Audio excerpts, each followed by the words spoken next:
primer lugar, agradecer a Máximo el haberse ofrecido para dar esta charla que nos va a dar sobre los 100 años del método sísmico de reflexión. Nos va a resumir, yo creo que 100 años en menos de una hora, ¿no, Máximo? Bueno, Máximo yo creo que lo conocéis casi todos, es ingeniero geólogo por la Universidad Simón Bolívar, tiene un máster en geociencias, en exploración de petróleo y gas, y bueno, tiene más de 20 años de experiencia, sobre todo en adquisición y procesamiento sísmico, ¿no? Ha trabajado en muchos países, Venezuela, Colombia, Perú, Argelia, Kenia. Lleva en CEPSA, yo creo que 13 años, unos 13 años en CEPSA, como líder de los procesos de adquisición y procesamiento de datos sísmicos. Tuvo también un año en Vetra como consultor, pero también para CEPSA, o sea que podemos decir que 14 años. Ha trabajado también para PDVSA. Ha sido profesor también en la Universidad Central de Venezuela, sobre todo en temas siempre de adquisición y procesamiento sísmico, ¿no? Y tiene varias publicaciones y presentaciones en congresos, ¿no? También da, bueno, ya lo veréis, la capacidad pedagógica que tiene Máximo. Ha dado muchas clases y seminarios y charlas, por ejemplo, en el máster de Oil and Gas de la Escuela de Minas de Madrid, en la Universidad Complutense, para la CIEP y muchos otros sitios. Y así como anécdota a destacar de Máximo, yo destacaría su afición a la fotografía. Y que todos sepáis que en el 2020, Máximo recibió el primer premio en el concurso de fotografía que organizó la EAG y que organiza todos los años. Y además, precisamente, con una foto de una excursión de la JEP que fue al Parque Geológico de Aleaga. Y nada más, pues Máximo, cuando quieras, arrancas y nos cuentas qué han sido en estos 100 años, ¿de acuerdo? Perfecto. Muchísimas gracias, Jorge, y nuevamente muchas gracias a la JEP por esta oportunidad para dar esta presentación. Muy agradecido de mi parte. Y también muy agradecido a todos los que están participando en esta reunión. Voy a proceder a compartir la pantalla, David, tal como practicamos hoy. Bueno, esta es una presentación resumida de un trabajo que estoy elaborando ya desde hace algunos meses, que habla acerca de los 100 años del método sísmico de reflexión. Creo que en estos momentos deben estar viendo la siguiente slide, que es como una abreboca de esta presentación. El método sísmico de reflexión, hay muchas historias acerca de él, pero una de las que más ha permanecido a lo largo de estos años es la que está relacionada a los trabajos que fueron realizados en Oklahoma entre junio y agosto del año 1921. Y entonces se toma como fecha de inicio de lo que es la prospección con el método sísmico de reflexión, el 4 de junio de 1921. El 4 de junio de 2021 cumplió 100 años. La Universidad de Oklahoma todavía está pendiente de hacer una celebración acerca de estos 100 años, pero ha prometido para el 2023 realizar la celebración de los experimentos de algunos de los señores que ustedes ven en esta foto, y principalmente yo diría de Hassman y Karcher, sobre todo Karcher, que es uno de los principales fomentadores o la persona que inició el uso del método sísmico de reflexión en la prospección de hidrocarburos. ¿Cómo iniciamos esta historia? Bueno, esta historia la vamos a comenzar. Yo tomo siempre como referencia el libro de First Big Oil Hunt. Ese es un libro de consulta acerca de la exploración muy bueno, que va de las exploraciones de Ralph Arnold en Trinidad y en la costa de Venezuela de 1911 a 1916. Es un claro ejemplo de cómo se buscaba petróleo en esos años, ¿no? En este ejemplo, ustedes ven del año 1914, tenemos que lo que se está buscando principalmente son afloramientos, emanaciones naturales de petróleo en superficie, y a partir del estudio de los afloramientos se realizaban una serie de, que creo que están viendo mi cursor, se realizaban una serie de cortes estructurales donde después los geólogos ubicaban el pozo como tal, y en ocasiones obtenían éxito exploratorio, como el ejemplo que ustedes ven aquí, que es el Pozo Barroso II en el estado Zulia, en Venezuela, que descubrió uno de los campos gigantes de la cuenca del lago de Maracaibo. Pero ¿qué ocurría en otros lugares donde ya era más complicado descubrir el petróleo como tal? Bueno, tenemos que irnos a este mapa del mundo que tomé de National Geographic del año 1922. Y en ese mapa, lo primero que se coloca es que nosotros estamos hablando de un método de prospección geofísica. Y ese método de prospección geofísica nace a partir de un desarrollo teórico y práctico. que tiene que venir sustentado por el uso de las matemáticas y la física.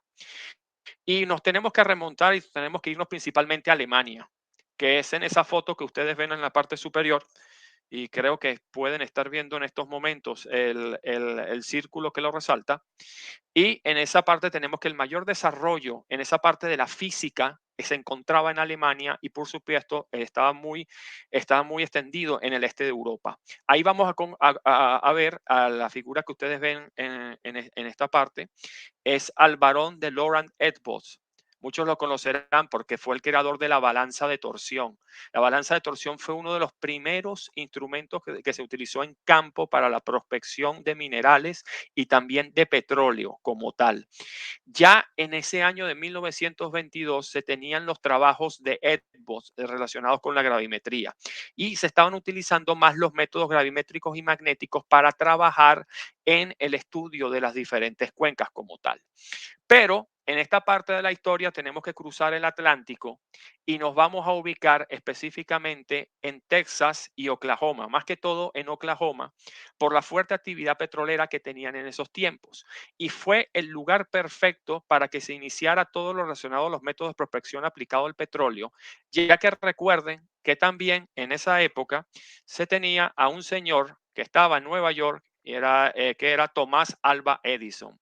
Es decir, Tomás Alva Edison, todos los conocemos por la gran cantidad de inventos que se fueron generados en sus laboratorios, tanto por él como sus colaboradores. Y eso lo que te garantizaba es que tuvieses tecnología, tuvieses el diseño y los equipos necesarios para llevar a cabo las ideas o lo que quisieras realizar a partir de un desarrollo teórico y práctico.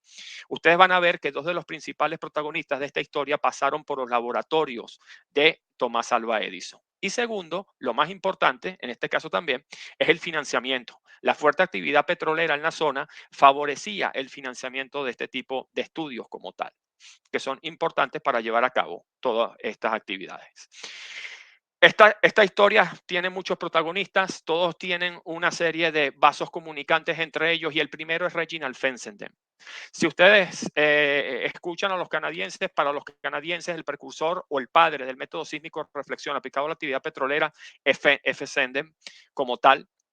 Fessenden fue una persona muy prolífica a la hora de hacer inventos. Se dice que tiene más de 500 patentes registradas, perdón, tuvo más de 500 patentes registradas y se caracterizó por algo muy importante, que él fue el precursor del ecosonder, es decir, del sonar como tal, que inventó la patente en el año de 1912, la Submarine Signal Company de los Estados Unidos le encomendó la fabricación de un instrumento que permitiera conocer la profundidad del fondo marino y cualquier objeto que pudiera obstaculizar la navegación de los barcos como tal.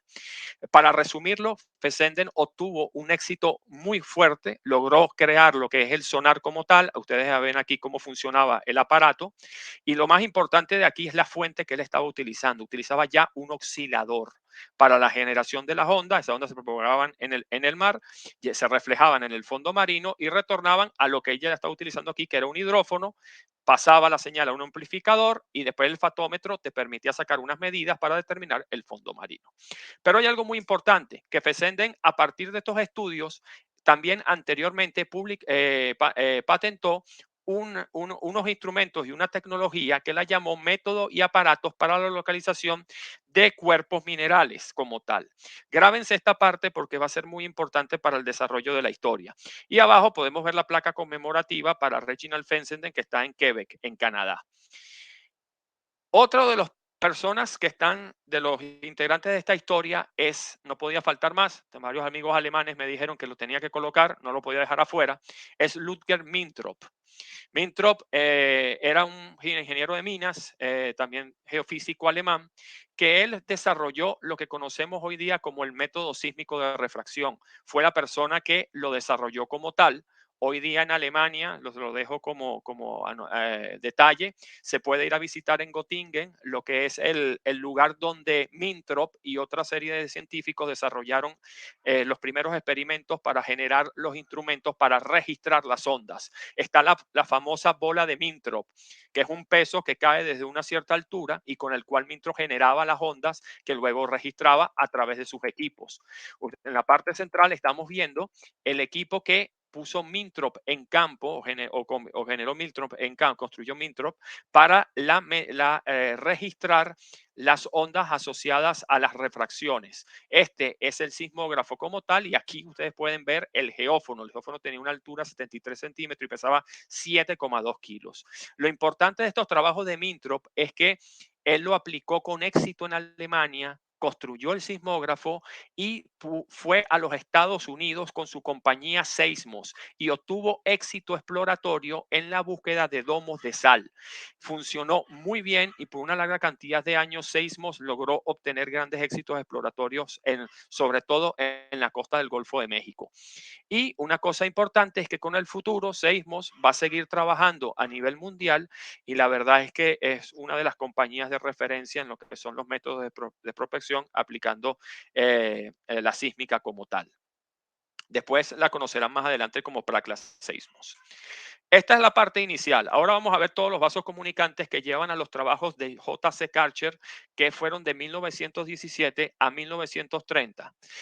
Karcher tenía la combinación necesaria, ingeniero eléctrico y también físico.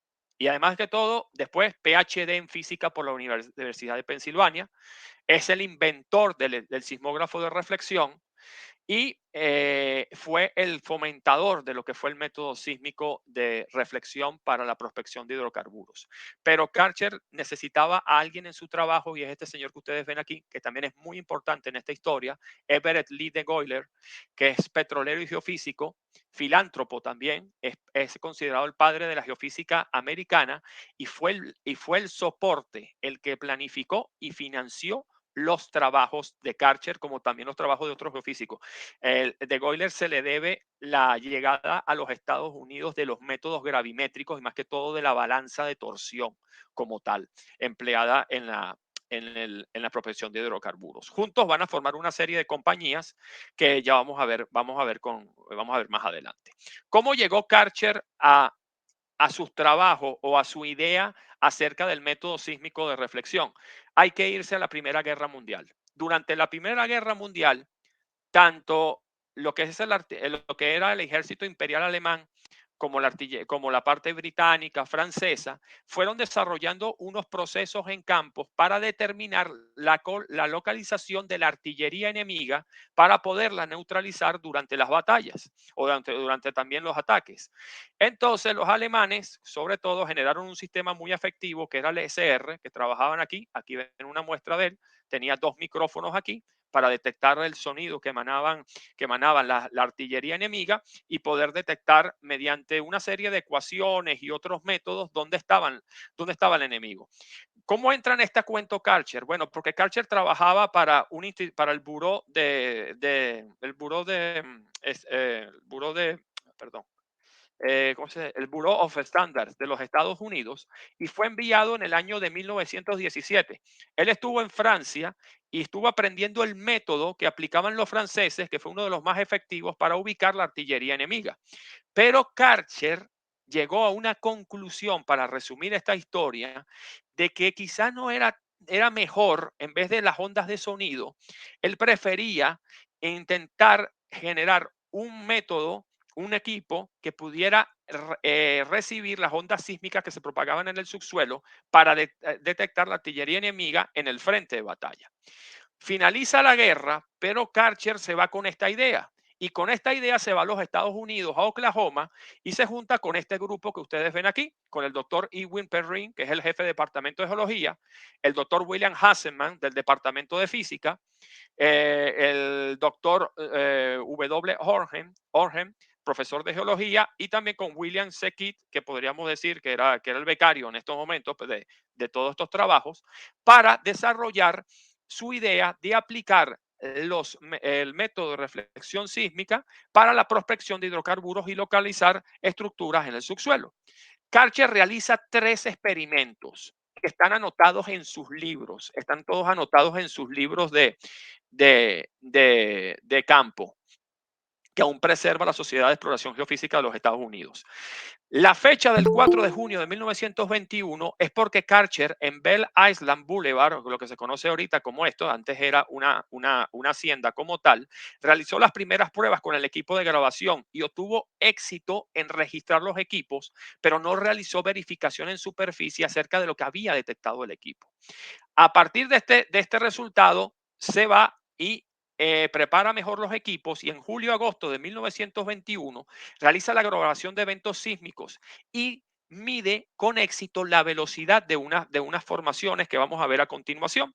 Y después, entre 1926 y 1927, se graba el primer levantamiento sísmico asociado a los métodos sísmicos de reflexión, un pequeño levantamiento que permite la generación de un mapa. Aquí ustedes pueden ver la zona del segundo experimento de Karcher, que es el anticlinal de Albuquerque en Oklahoma. Lo pueden ver aquí en superficie, que se logra ver muy bien la estructura. Karcher aplicó en este caso su equipo de grabación que determinó como una serie los llamó micrófonos, lo que conocemos hoy día como geófonos, los cuales enterró en el subsuelo.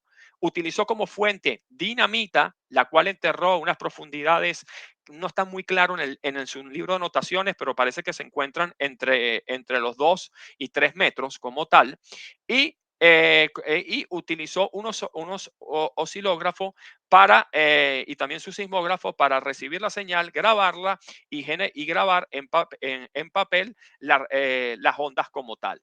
Aquí ustedes pueden ver las anotaciones del libro de campo de Karcher y algunas de las configuraciones que él utilizó en campo. Lo más importante de esto es que Karcher, como ustedes podrán ver en algunos de los registros que dejó de la época, él utilizó pocos geófonos, esta fue la configuración de tiros y de receptores que empleó, puso 2 líneas paralelas, ¿ok? Y por cada receptor, por cada micrófono, colocó un punto de tiro y por supuesto la reflexión se va a producir aquí en este punto medio. Lo importante es que Karcher logró determinar junto con su grupo y Hasselmann, sobre todo Hasselmann, lograron determinar después, interpretando los registros, dónde se encontraba la caliza, la viola limestone, que es una formación muy característica de la zona. Determinaron la profundidad, determinaron el buzamiento de la zona y hasta lograron determinar la velocidad. Fíjense que en su libreta de anotaciones aquí aparece 14.070 pies por segundo, lo cual estaría asociado a unos 4.288 metros por segundo. Una velocidad que puede asociarse tranquilamente a una caliza como tal. Lo mejor de esto es que todas las formaciones en la zona tienen afloramientos y Karcher, y conjunto con los geólogos, pudieron verificar que los buzamientos que ellos habían determinado coincidían con el buzamiento que estaban viendo en el afloramiento. A partir de este resultado, también lograron una serie de conclusiones acerca del aumento de la velocidad de las ondas con la profundidad. ¿Por qué Karcher escogió esta zona?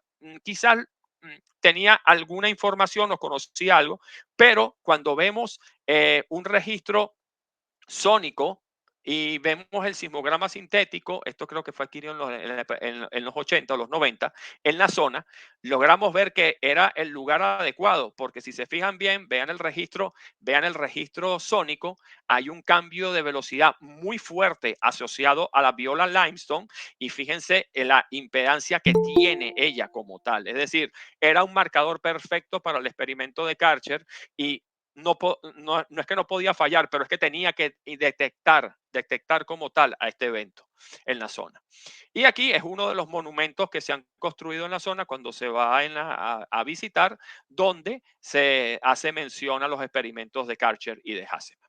Aquí ustedes ven la patente de Karcher, que la hizo en 1932, cuando ya tenía más madurado el método. Él obtiene unos resultados exploratorios muy buenos en el 21, pero por la baja en los precios del barril tuvo que abandonar su idea, casi la desecha, pero nuevamente en 1925 la toma y a raíz de una serie de hechos que voy a narrar posteriormente, él logra culminar su equipo de grabación y desarrolla la técnica como tal. Fíjense, para que tengan un poco más claro, aquí Karcher, tenemos un registro de Karcher, tenemos 4 trazas por los 4 geófonos que él tenía o los micrófonos. Y fíjense, los eventos aquí que él detecta, este morado, no es otro que lo que conocemos nosotros como la onda directa, la que viaja en superficie. Y las que están asociadas en rojo, verde y azul son reflexiones de algunas capas en el subsuelo que logró determinar. Si eso lo queremos ver más fácil, si nos asociamos a un registro sísmico, por lo menos de los años 80, con más trazas, por supuesto, con otros equipos, los podemos ubicar en él. Si quieren verlo más claro, lo podemos ver en un registro sísmico de 360 trazas del año 2012 y superponemos el registro de Karcher. Hacemos un ejercicio y aquí lo tienen. Eso es lo que está viendo Karcher. Karcher lo que está viendo es un pedazo de este registro que tenemos hoy día como tal, donde ustedes pueden ver en morado la onda directa y pueden ver las tres reflexiones asociadas a los eventos como tal. Aquí ustedes tienen los que vayan a Oklahoma. Yo no he tenido chance, algún día quiero ir. Tienen el lugar donde está el monumento que conmemora estos experimentos de Karcher y de Hasselman y todo el equipo en el año de 1921. Hay otro que está en otra localización, pero actualmente lo está arreglando la Universidad de Oklahoma como tal. Finalmente, ¿cuáles son los vasos comunicantes aquí? ¿Cómo termina esta historia? Bueno, recuerden que Reginald Fessenden era una persona que generaba muchas patentes y muchos descubrimientos. Y recuerden que él tenía una patente, que era el método y los aparatos para localizar cuerpos minerales. Bueno, Karcher y de Goyler le insistieron tanto que se las vendió en 1925. Y Karcher y de Goyler fundan la compañía GRC. ¿Qué pasaba con Karcher y de Goyler? Que estaban en una carrera y en una competencia con las sismos de Ludwig Mintrop, ¿ok? Porque estaba teniendo muchos éxitos con su método de refracción. Tanto así que la GRC al inicio tuvo que trabajar también en refracción, mientras Karcher lograba con el soporte de Goyler que financiara y mejorara el método. Karcher, a partir de esa patente, junto con todos sus estudios, logró al finalmente generar resultados exitosos con el método sísmico de reflexión, pero aquí también se le debe mucho a de Goyler, porque gran parte del éxito de GRC durante esos años de trabajo se debió a su planificación y a cómo movió la compañía. Finalmente, si vemos los datos en Estados Unidos de 1924 a 1929, en la zona del Golfo de México se descubrieron numerosos domos de sal, pero fueron principalmente por la balanza de torsión y la sísmica de reflexión. Karcher va a empezar y de Goyler a alcanzar a Sismos o a las otras compañías posteriormente a partir de 1929, cuando empiezan a mostrar que el método sísmico de reflexión y sus equipos funcionan de manera exitosa. Ya en 1938, perdón, funda la compañía GSI con el apoyo también de Goyler, pero al final hay un problema entre ellos y se separan.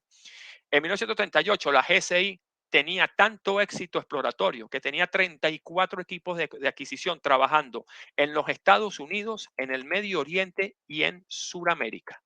Ya a partir de los años 40 como tal, el método sísmico de reflexión se utiliza en muchos países y es la herramienta, como ustedes pueden ver en este gráfico, en este mapa, para la localización y la localización y la descripción de la posición de cuerpos de interés en el subsuelo con objetivo exploratorio para el petróleo. Bueno, esta técnica va a avanzar con el tiempo, se va a llenar de muchos logros o muchas tecnologías. Vamos a mencionar nada más por el tiempo 4 puntos principales. Uno, que tomen en consideración siempre que en los años 60 comienza la revolución del digital y esto va a ayudar muchísimo al método sísmico de reflexión, que en los años 60 se mejora y aparecen los ERGOM para las operaciones marinas, que en el año 72 se diseña el primer 3D en Calgary, Canadá, que ya empezamos a ver técnicas de ABO, es decir, no solo ubicamos la posición de los cuerpos en el subsuelo, sino que queremos ver ahora si podemos detectar los fluidos en el subsuelo como tal, y van a empezar a aparecer otra serie de eventos asociados a la mejora en el procesamiento de los datos sísmicos como tal y que pueden aportar mayor información para la gente de la interpretación de datos sísmicos. Y más que todo también al almacenamiento, que es uno de los grandes problemas que tienen los datos sísmicos. Lo importante de aquí es que con la revolución de analógico digital y junto con el progreso de la tecnología, antes se trabajaba con una gran cantidad de equipo y hoy día podemos reducir todo a una mínima expresión o podemos generar equipos que son de menor tamaño y que son de más fácil acceso y ponen más versátil la operación como tal. Es el desarrollo tecnológico que está muy amarrado a este equipo. ¿Qué es lo que tenemos hoy día? ¿Hacia dónde vamos? Para hacer un resumen, a mí me gusta siempre emplear este gráfico que viene en el libro de John Clarence Claiborne como tal, que marca qué es lo que está pasando hoy día. Y pasa algo que decía Karcher. Karcher decía en sus trabajos que para obtener una onda mejor o una wavelet, la onda del impulso de la fuente mejor, debían hacerse ciertas cosas. Y es lo que hemos venido haciendo hasta los últimos momentos. Lo que se está buscando hoy día es que antes se tenía, si ven aquí, si podemos decir en este gráfico, tenemos un espectro de amplitud que va de 10 por lo menos a 100 Hz y que la sísmica que estamos grabando estaba alrededor de unos 20, 60 Hz, 80 Hz en el mejor de los casos, si era marina, pues si me permiten pasar a esos límites.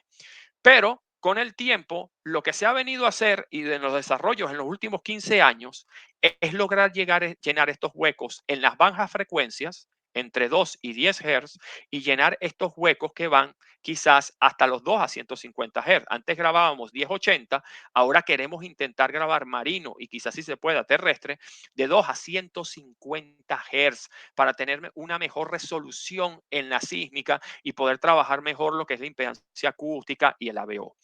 Es el concepto del brown band seismic. Tenemos otras cosas hoy día, las fuentes y los receptores sísmicos, sobre todo los receptores sísmicos han pasado a ser nodales, nos estamos quitando muchos cables, mucho peso de encima a la hora de trabajar en campo para tener una mejor productividad, quizás bajar los costos, estamos buscando métodos de alta producción, queremos reducir el tiempo de trabajo en campo, pero con calidad, costo y eficiencia, eso también que se complica, hay que buscar siempre una balanza en este tipo de operaciones. Gran cantidad de canales y datos. Ustedes veían Karcher grabó con 4, en los 80 grabamos con 60, 80 canales, 120. Hoy día el límite lo pone. Vamos ahorita a mostrar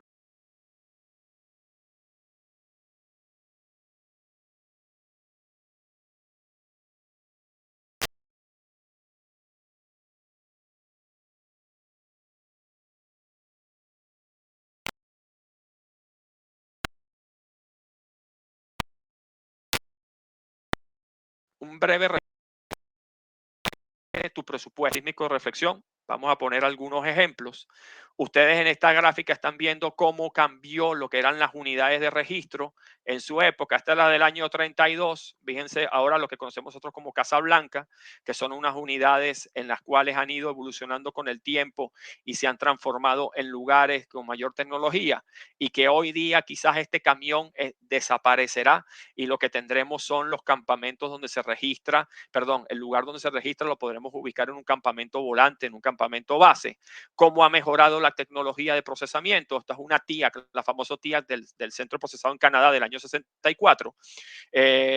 Estas son las estaciones de trabajo que aparecen en los años 80, que benefician mucho el trabajo de los intérpretes. Las operaciones en campo han ido cambiando, se trabaja de una manera más segura con respecto a cómo se trabajaba anteriormente, con mayor tecnología, mejores equipos. Hoy día podemos procesar o quizás interpretar desde casa. Hemos trabajado también las nuevas tecnologías como la realidad virtual para poder observar y viajar dentro de los reservorios, pero siempre tenemos un gran problema, que es el almacenamiento de los datos, sobre todo que siempre lo van a tener los datos sísmicos y no va a generar una gran cantidad de costos y más ahora que lo que se está yendo es a grabar una gran cantidad de datos. Esto es para que tengan una idea de los geófonos del año 30 al año 1950, esos eran los geófonos, pesaban mucho, luego se pasó en los años 60 a un geófono más pequeño y se trabajaba normalmente con ristras de geófonos, ¿no? Tanto en terrestre como en pantano, como tal.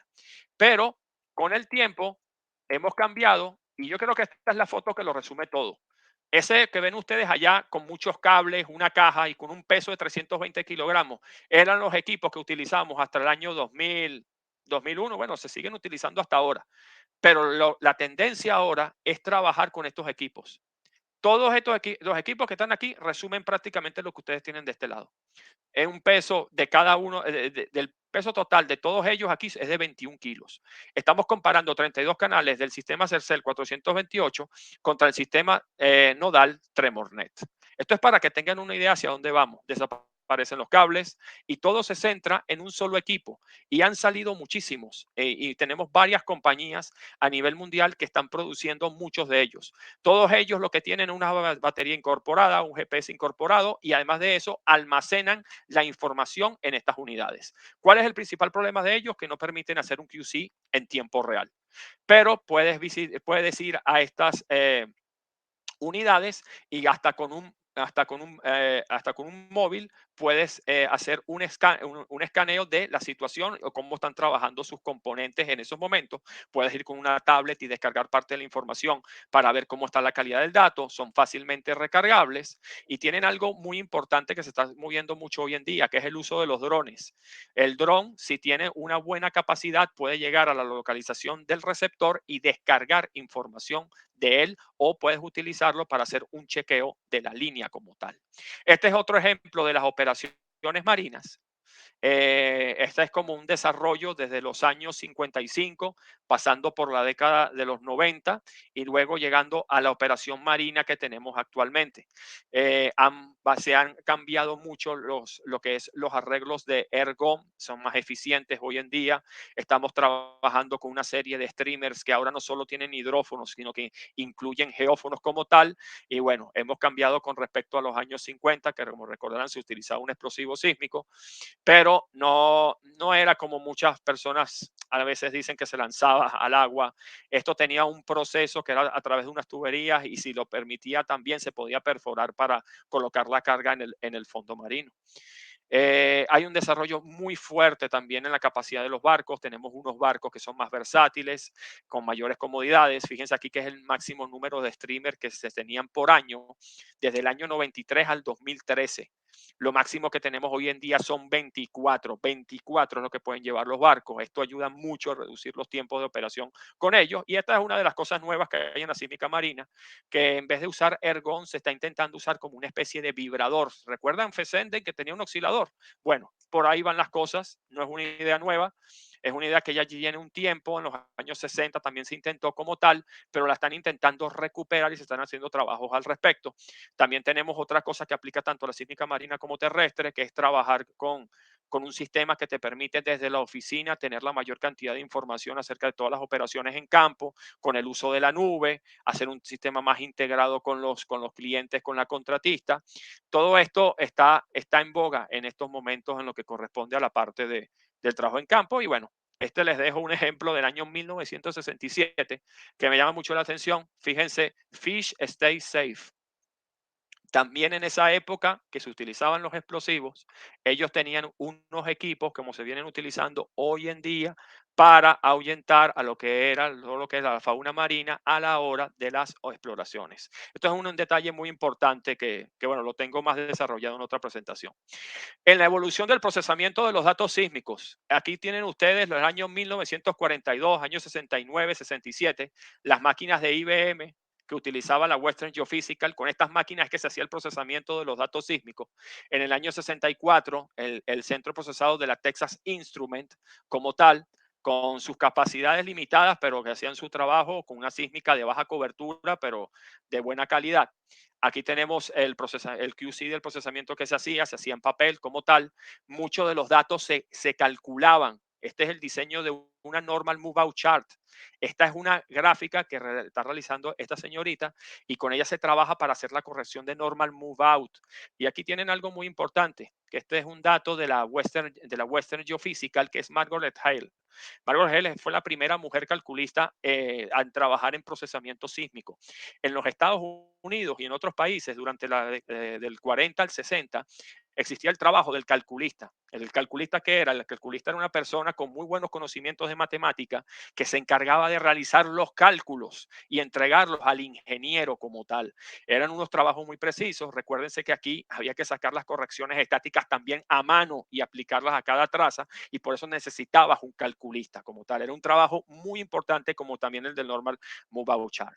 Y aquí tenemos un ejemplo de las propagandas de la época acerca del paso a la sísmica digital para el trabajo de procesamiento sísmico. Esto va evolucionando, necesitas programadores en los años 70, 80 para hacer más versátil el trabajo de procesamiento. Seguimos teniendo el mismo problema de el almacenamiento de la data en cintas, los centros de procesado, y fíjense cómo va evolucionando todo aquí en el año 97, cómo tenemos el centro de procesado con el plotter para imprimir las líneas, se trabaja más visual. Fíjense que estas son las famosas Silicon Graphics, que yo creo que gran parte de la gente que está en esta presentación, y creo que trabajó con ellas como tal. Unidades de floppy disks, también ya tenemos los CD como tal, y se utilizaban pantallas para poder ver la calidad de la sísmica que se estaba obteniendo. Otra cosa, la interpretación sísmica como tal. Años 60, años 69, todo en papel, interpretación a mano, los famosos colores. Yo creo que muchas veces los jóvenes también deberían regresar un poco en sus primeros pasos de hacerlo en las primeras veces en el papel. O sea, se aprende mucho. Aquí tienen el stereoplotter. Con el stereoplotter se hacían estos mapas de gran calidad, que en la década de los 60, también parte de los 70, se trabaja con la fotografía aérea. Y vean aquí, cálculo de velocidades durante la interpretación de datos sísmicos en la década de los 60 como tal, que se empleaban. Recuérdense lo que estamos hablando también de los calculistas. Se trabajaba mucho en papel. Esto se va desarrollando, años 70 todavía también tenemos el papel, pero ahora estamos imprimiendo más color, cómo se hacían las reuniones, con cuánto papel se trabajaba, pero bueno, ya en la década de los 90 empiezan a llegar las estaciones de trabajo, en los 80 ya empezamos a trabajar con ellas, la Silicon Graphics, la gente empieza a trabajar con programas de interpretación sísmica, y vemos aquí en el año 2012 que ya, bueno, está empezando a desaparecer el papel, pero la gente sigue trabajando en sus software y haciendo sus interpretaciones como tal. No olviden la digitalización también de los mapas que se realizaban en esa época, y un equipo que no sé si alguien lo habrá usado, que es la Sacred Table. Alguna vez la llegué a ver una, no funcionaba, pero me explicaron. Era como digitalizar un mapa, pero trabajar con la sísmica. Es como si estuvieras digitalizando y después generabas el mapa. La verdad es que se buscó desde los 70 a los 80 tener equipo más interactivo como tal. ¿Cómo tenemos? Bueno, les coloco aquí unos ejemplos de cómo estamos con la imagen sísmica actualmente. Este es un ejemplo de datos sísmicos marinos como tal. Vemos el fondo marino muy bien definido, la columna de agua. Los intérpretes pueden realizar su trabajo de identificación de fallas. El límite está en cuántas fallas quieren, lo que quieren agregar en su modelo. Y también lo que podemos generar son hoy día trabajar con AVO, en este caso impedancia acústica, una inversión sísmica que ya nos lleva a la siguiente fase, que es diferenciar litologías y poder ubicar respuestas junto con otros métodos que nos marquen contactos agua-petróleo, nos marquen la presencia de gas. Es decir, hemos llevado el método hacia otro nivel en el cual buscamos mayor precisión gracias a la tecnología y todos los métodos que tenemos actualmente. Hoy día se va hacia la precisión. La verdad es que yo creo que vamos hacia la alta densidad y no creo que baje. Se volverá un sistema más barato, y la cuestión estará en el almacenamiento y cómo se procesarán estos datos. Y después, cómo trabajamos en Depth Slice o Tan Slice, donde podemos representar todas las fallas o toda la geología que está asociada a la zona. También hemos pasado de un dominio de procesar en tiempo, obtener una imagen en tiempo, pero nos dimos cuenta que teníamos algunos problemas en algunos casos. Por ejemplo, obtener esta imagen debajo de estos cuerpos de sal. Como ustedes ven aquí, en tiempo es bastante difícil. Quizás aquí haya que aplicar también un nuevo procesado, como lo hemos conocido, como es el procesado en el dominio de la profundidad, para poder atenuar ciertos efectos y poder generar una mejor imagen por debajo de estos cuerpos de sal. Esto es una de las partes de los grandes logros del procesamiento sísmico, yo creo, en estos últimos 20 años, ¿no? Lo que es el procesamiento, pasar del procesamiento en tiempo en profundidad y lograr modelos de velocidad de alta resolución junto con la tomografía, y lo que viene con el FWI, que yo creo que el FWI va a ser va a ser una de las cosas, de las herramientas más fuertes que viene en el mundo de procesado junto con el Let Square Migration. Es llevar todo a que intentes trabajar tu inversión sísmica y tu ABO más también en el mundo en el dominio de la profundidad como tal. Y por último, quiero mostrarles aquí un ejemplo de uno de los trabajos acerca de diffraction imaging. Diffraction imaging no es un atributo, es un procesado que atrapa las difracciones como tal y nos permite llegar a más nivel de detalle. Este es un Horizon Slide en un Pre-Stack Time Migration. Ustedes ven un sistema dendrítico, se ve muy bien en esta imagen, pero si ustedes hacen aquí el PCTM y aplican un atributo, lo siguen viendo bien, pero cuando aplican diffraction imaging, ustedes están llegando a un mayor nivel de resolución de la estructura como tal. Y si quieren, lo pueden mezclar con ese atributo y poder diferenciar, en este caso, litología o algún otro detalle que ustedes quieran buscar. Nuevamente, vamos hacia el nivel de detalle y tenemos las tecnologías para hacerlo. Ese es el nivel al que ha llegado este método. Este método se ha especializado muchísimo. Por último, quiero dejar 2 libros o 3 libros que son importantísimos y que yo creo que a pesar del tiempo que ha pasado, son vitales para entender estos métodos. Uno es el Atlas de Bali, de W. Bali, que en su dedicatoria, como ustedes podrán ver, se la dedica a la Sociedad de Exploración Geofísica y da las gracias a sus colegas geofísicos por haber creado el método sísmico de reflexión, que es una de las más gloriosas herramientas geológicas que se han inventado. Y tenemos aquí finalmente 2 de los libros más importantes, que es la profesión geofísica de Milton Drobrin. Es un libro que de verdad está actualizado, lo utilizó este Carl H. Savitt en los 90, a finales de los 90. Es un libro de consulta que por lo menos yo lo sigo buscando siempre y no sabía que había una versión en español. Yo siempre trabajé perdón, en inglés. Y por supuesto, para todo lo que es el procesamiento de datos sísmicos, los 3 libros que ha sacado Os Yilmaz, que también es una persona de referencia en lo que corresponde al procesamiento de los datos sísmicos como tal. Bueno, muchas gracias a todos por vuestra atención, muy amables. Y bueno, nuevamente muchas gracias a la JEP por esta oportunidad de dar esta parte de la presentación. Muy amables. Muchísimas gracias a ti, Máximo. La verdad que se nos ha hecho muy cortos, por lo menos a mí, estos 100 años que nos ha resumido también, ¿no? Impresionante.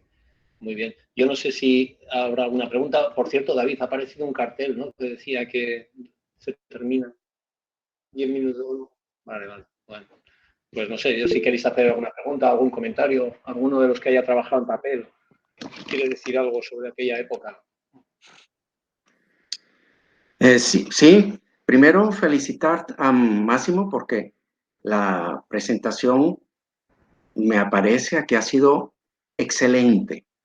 Una cantidad de información que ha conseguido que no, me gustaría saber cómo la consiguió porque no se consigue fácilmente. Y bueno, también aprovechar la oportunidad para presentarme. Yo soy Jesús Pereira, trabajé en PDVSA muchos años, me jubilé allá también. He sido profesor de la Universidad Central de Venezuela. De hecho, todavía estoy dando clases telemáticamente y me llegó pues esta posibilidad de estar hoy viendo la presentación de Máximo y de verdad que me pareció muy buena, muy completa, con muchísima información y lo felicito y en el futuro me gustaría tener la oportunidad de ver otras presentaciones y quizás presentar alguna también de las cosas que he investigado y he trabajado. Entonces, bueno, muchas gracias.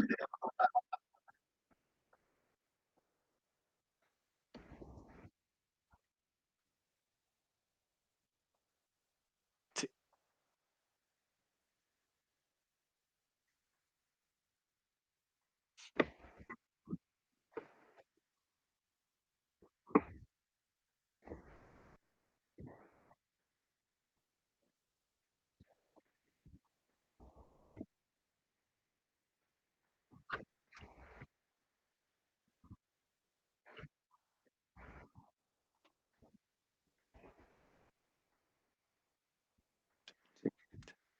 Muchas gracias. Quisiera agregar que yo me encuentro en Madrid. Por diversas razones, mis hijos están casi todos por acá, 3 aquí, uno en la Gran Bretaña, y mi esposa es española y parte de esta diáspora muy grande de venezolanos que se ha producido en los últimos años. Así que se me hace más fácil pues ponerme en contacto por el horario mismo, porque no hay la diferencia horaria de 5 o 6 horas con Venezuela, sino que estoy aquí. Bueno, muchas gracias.